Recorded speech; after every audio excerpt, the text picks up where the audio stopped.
Info resmi khusus pensiunan PNS, simak sampai selesai.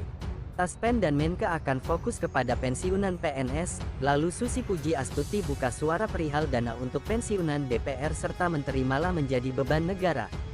Dilansir dari tribunnews.com, pernyataan Kementerian Keuangan Kemenkeu, Sri Mulyani tentang pensiunan PNS makin melebar. Sebelumnya, Sri Mulyani menyebut jika pensiunan PNS menjadi beban negara karena habiskan 2.800 triliun rupiah. Dikutip dari kompas.com, Sri Mulyani juga meminta untuk mengubah skema pensiunan PNS. Yang terjadi sekarang, ASN, TNI, Polri memang mengumpulkan dana pensiun di Taspen dan Asabri, namun untuk pensiunnya mereka enggak pernah membayarkan, tetapi yang membayarkan APBN penuh, ujar Sri Mulyani dalam rapat kerja dengan Komisi Si DPR RI, Rabu kemarin.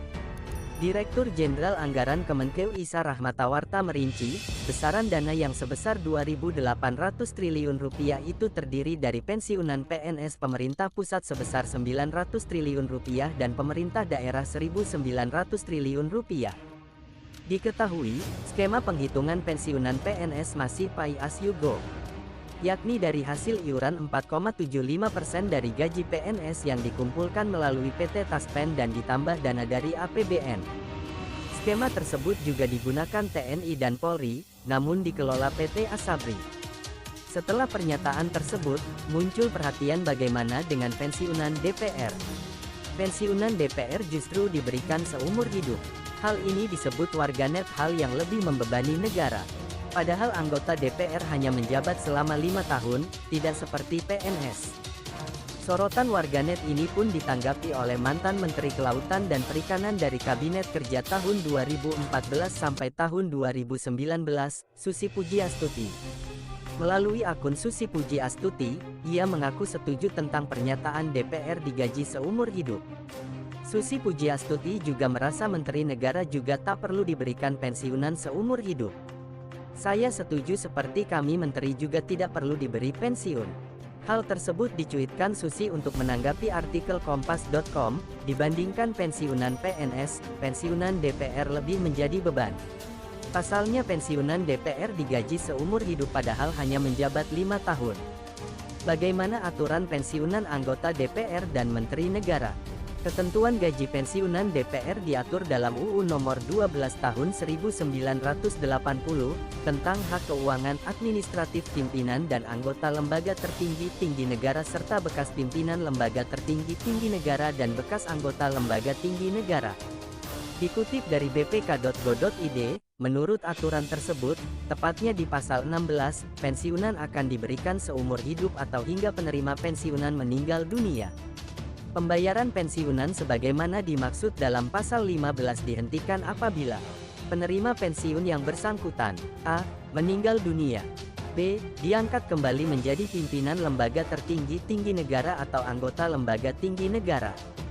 Penghentian pembayaran pensiun dilakukan a. pada akhir bulan keempat setelah penerima pensiun yang bersangkutan meninggal dunia. B. pada bulan berikutnya bekas pimpinan lembaga tertinggi tinggi negara atau bekas anggota lembaga tinggi negara yang bersangkutan diangkat kembali menjadi pimpinan lembaga tertinggi tinggi negara atau anggota lembaga tinggi negara. Dan jika penerima pensiun anggota dewan meninggal dunia, dana pensiunan akan diberikan kepada istri atau suaminya yang sah dengan besaran 72% dari dasar pensiun. Dikutip dari kompas.com, uang pensiunan DPR yakni 60% dari gaji pokok yakni mencapai 3,02 juta rupiah untuk anggota DPR yang merangkap ketua. Angka ini 60% dari gaji pokok sebesar 5,04 juta rupiah per bulan. Dan untuk anggota DPR yang merangkap wakil ketua, uang pensiun yang diterima Rp 2,77 juta. Dan anggota yang tidak merangkap jabatan, mendapat uang pensiun sebesar 2,52 juta rupiah. Tak jauh beda dengan DPR, Menteri Negara juga berhak mendapatkan uang pensiunan yang berhenti dengan hormat dari jabatannya. Dikutip dari bpk.go.id, dalam Undang-Undang Nomor 50 Tahun 1980 tentang hak keuangan administratif Menteri Negara dan bekas Menteri Negara serta janda dudanya bab 5 pasal 10.